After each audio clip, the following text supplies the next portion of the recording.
दोस्तों आज की इस वीडियो में हम बात करेंगे किस तरीके से मैंने यहाँ पर एक ट्रेड आपको लाइव सेशन में बताया था, उसके पीछे का क्या रीज़न था और दूसरे हम इस वीडियो में इंपॉर्टेंट बात करेंगे इस रिवर्सल के बारे में कि ये रिवर्सल यहाँ पर क्यों आया, ठीक है?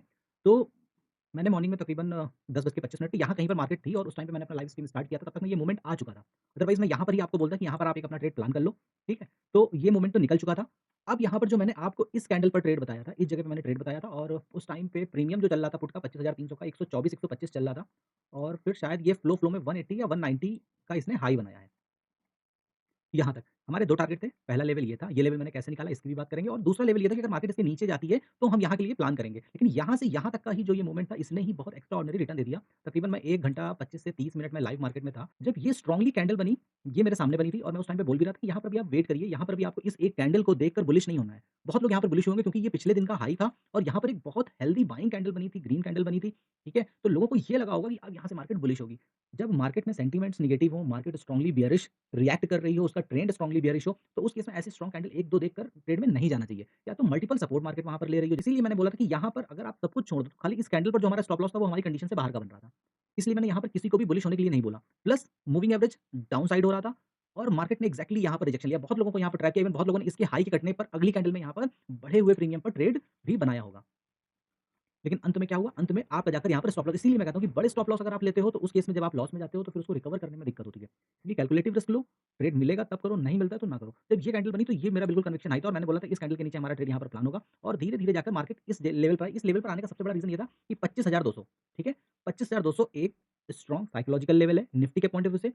प्लस पिछले दिन का अगर आप देखोगे तो यहाँ पर एक बार आकर एक स्ट्रॉन्ग बाइंग कैंडल यहाँ तक ही आई थी 25,200 की, उसके बाद ये सेलिंग में चली गई। तो एक तो स्ट्रॉन्ग साइकोलॉजिकल लेवल है, प्लस ये पिछले दिन का एक ये जो लास्ट कंसोलिडेशन हुआ है उसका स्विंग का हाई है, तो ये दूसरा रीज़न हो गया। तीसरा इंपॉर्टेंट रीज़न जो कि आपको जानना ज़रूरी है, वो ये है कि अगर आप यहाँ पे फिबोनाची के लेवल को लगाते हैं, मार्केट ने ये यहाँ पर लो बनाया और ये हाई पर रख दिया। तो जो पहला लेवल निकल कर आता है 1.236 का, कि मार्केट अब अगर इसके नीचे निकली तो जो पहला लेवल होगा वो कौन-सा लेवल होगा? ये होगा 200 का लेवल। इसीलिए मैंने ये पहला लेवल आपको सजेस्ट किया था कि ये आपका पहला टारगेट होगा और उसके बाद अगर मार्केट इसके नीचे जाती है तो फिर मार्केट यहाँ पर इस लेवल के लिए आएगी। और दूसरा रीज़न ये था इस टारगेट को देने का, क्योंकि यहाँ पर 1 दिन पहले मार्केट ने इसी के पास आकर क्लोजिंग करी थी और यहाँ पर इस ज़ोन में कंटिन्यू मार्केट ने सपोर्ट बनाया था। ठीक है? तो इसलिए ये एक दूसरा लेवल भी था और मार्केट सबसे बड़ी बात है कि आजकल बड़ी रेंज बना रही है, तो अगर 400 पॉइंट तक मार्केट गिर भी जाती है तो कुछ यहाँ पर नया नहीं होता, क्योंकि डेली मार्केट आजकल रेंज बड़ी बना रही है और अब ये जब तक 1 फरवरी का ये बजट फाइनल नहीं हो जाता तब तक मार्केट में इस तरीके की वोलेटिलिटी दिखती है और ये इस साल की ही नहीं है, ये हर साल की है। तो इसीलिए कम लॉट से करिए, नहीं ट्रेड में समझ में आए तो ना जाइए, बड़े स्टॉप लॉस बन रहे हैं तो उस पर ट्रेड ना करिए। ये आपको सेफ रखेगा एक्स्ट्रा रिस्क लेने से, क्योंकि अब इस टाइम पे मार्केट वोलेटाइल रहेगी, अगले 15-20 दिन तक अपना माइंडसेट बनाकर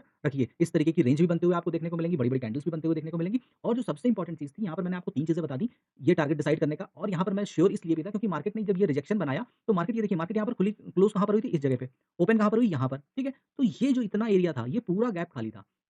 तो जनरली जब मार्केट ऐसे गैप अप खुलती है और वो अपने दिन के लो को ब्रेक करती है, तो वो ये गैप को फिल अप करने के लिए आती है और मार्केट एक्ज़ैक्टली आप देखिए तो यहाँ से गिरते, गिरते, गिरते, गिरते इस जगह तक आकर उसने अपना पूरा गैप फिल अप कर दिया। तो ये रीज़न था जिस वज़ह से यहाँ पर हमने अपना टारगेट प्लान किया था। ये समव्हेयर मार्केट यहाँ कहीं पर थी, 124-125 का प्रीमियम चल रहा था और यहाँ से इस प्रीमियम ने 200 का हाई बनाया। तो अगर हम यहाँ पर रिस्क रिवॉर्ड की बात करें तो बहुत एक्स्ट्राऑर्डिनरी मार्केट ने दे दिया था और फर्स्ट गो में ही जो ये मार्केट ने हाई बनाया था, ये 188 या 189 का हाई इसने बनाया था। तो ये दिन का पहला ट्रेड था और जो दूसरा ट्रेड था, इस टाइम पे मैं लाइव नहीं था, लेकिन यहाँ पर क्या रीज़न था, जो कि मैं अभी आपको बताने वाला हूँ। हमेशा याद रखिए, ये मैंने बहुत टाइम टेस्ट किया हुआ है, वो चीज़ मैं आपके साथ शेयर कर रहा हूँ।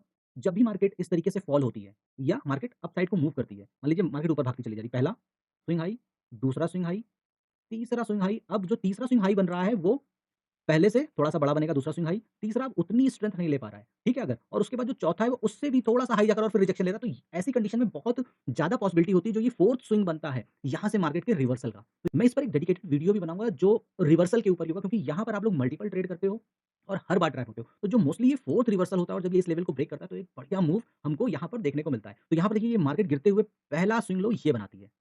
हम इसको यहाँ पर नहीं कंसीडर कर रहे, क्योंकि ये 1 कैंडल में एकदम स्पाइक, इसको हम नहीं कंसीडर, मतलब थोड़ा-सा 2-3 कैंडल का तो फॉर्मेशन हो, मतलब ऐसे वी को हम नहीं कंसीडर करेंगे। हाँ, ये जो इस तरीके से अगर वी बन रहा है तो हम उसको कंसीडर नहीं करेंगे, इसलिए इस कैंडल को कंसीडर नहीं करेंगे, क्योंकि अगर बहुत से बिगिनर ट्रेडर होंगे कहेंगे कि अरे यार स्विंग तो यहाँ पे भी बन रहा है, यहाँ पर ये स्विंग नहीं बन रहा है, ये वी है। वी को नहीं, जो थोड़ा-सा यू शेप में स्विंग लो बनता है, ठीक है? तो पहला ये बना, सेकंड स्विंग लो, उससे नीचे, थर्ड स्विंग लो बना, लेकिन अब अगर आप यहाँ से यहाँ के बीच की दूरी देखेंगे और यहाँ से यहाँ के बीच की दूरी देखेंगे तो वो काफ़ी कम है और थर्ड के बाद फिर जब ये जो फोर्थ बना और ये इसने मोमेंट दे दिया, उसके बाद मार्केट ही यहाँ पर क्लोज़ हो गई। तो ऐसे केस में ऐसा नहीं होता है कि मार्केट पूरी रिकवर कर जाती है। लेकिन हाँ, अगर आप यहाँ पर कॉन्ट्रा ट्रेड प्लान करोगे तो आपके स्टॉप लॉस हिट होने के चांस कम होंगे और आपके टारगेट मिलने के चांस तेज़ होंगे और सबसे बड़ी बात कि जब आप इस 4th टाइम में जाते हो, तो जो भी आप प्रीमियम बाय करते हो, उसमें मूवमेंट बहुत बढ़िया होता है क्योंकि सुबह से वो सिर्फ़ केवल गल रहा होता है। उसमें डीके हो रहा होता है, तो यहाँ पर उस प्रीमियम में स्पाइक बहुत बढ़िया देखने को मिलता है, ठीक है? तो यहाँ पर देखिए पहला, दूसरा, तीसरा और ये चौथा। तो ये मैंने कहीं पढ़ा नहीं है, ये मेरा अपना पर्सनल ऑब्ज़र्वेशन है, जिसको मैंने एक लंबे टाइम तक मार्केट में टेस्ट किया है, ठीक है? और इसलिए जब भी इस तरीके की कंडीशंस दिखती हैं और अगर मैंने मॉर्निंग से कोई ट्रेड नहीं किया है, तो उस टाइम पर मैं यहाँ पर ट्रेड करता हूँ। इसीलिए मैं कहता हूँ कि वेट करिए। दिन का 1 ट्रेड मिलता है, वो मोर देन इनफ है। अगर आप बिगिनर हो, एक आप सही ट्रेड पकड़ते हो, तो दिन का 1 trade, 2 trade more than enough होते हैं। ओवर ट्रेडिंग से सबसे पहले आपको बचना है।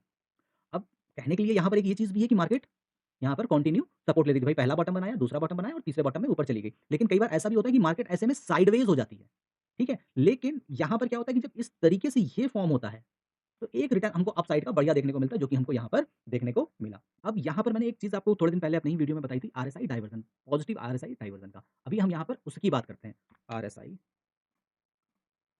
अब आप यहाँ पर देखिए, मार्केट ने ये लो बनाया इस जगह पे, आरएसआई ऑलमोस्ट सेम था। फिर मार्केट ने लमसम लमसम वहीं पर लो बनाया, उससे थोड़ा नीचे गई, आरएसआई अभी भी यहाँ पर सेम है। मतलब ये न्यूट्रल की कंडीशन है, न्यूट्रल की कंडीशन बोल सकते हैं, लेकिन यहाँ पर बुलिश होने की कंडीशन नहीं है। लेकिन अब यहाँ पर आप देखिएगा, इस जगह पे मार्केट ने लो बनाया फिर से नया दिन का, आरएसआई ने ये लो बनाया यहाँ पर। उसके बाद मार्केट ने लमसम सेम लेवल पर फिर से वही लो बनाया, लेकिन यहाँ पर अब आरएसआई उस लेवल पर नहीं आया। थोड़ा-सा मैं इसको बड़ा करता हूँ। तो अब अगर आप यहाँ देखोगे तो ये बन गया हमारा पॉजिटिव डाइवर्जन। इसका मतलब ये हुआ कि मार्केट ने यहाँ पर एक क्लियर सिग्नल हमको अपसाइड का दिया और वही आपको यहाँ पर देखने को मिला। तो यहाँ पर मैंने बेसिकली आपको 2 ट्रेड के बारे में बताया, एक बियरिश ट्रेड और ये बुलिश ट्रेड। उम्मीद करता हूँ दोस्तों कि ऐसी लर्निंग वीडियोज़ आप देखते रहेंगे। टाइम टाइम पे मैं लाइव आता हूँ। अगर अभी तक मेरा यूट्यूब चैनल सब्सक्राइब नहीं किया तो उसको सब्सक्राइब करें। फिर मिलेंगे अगले नए वीडियो में नई जानकारी के साथ। तब तक के लिए नमस्कार।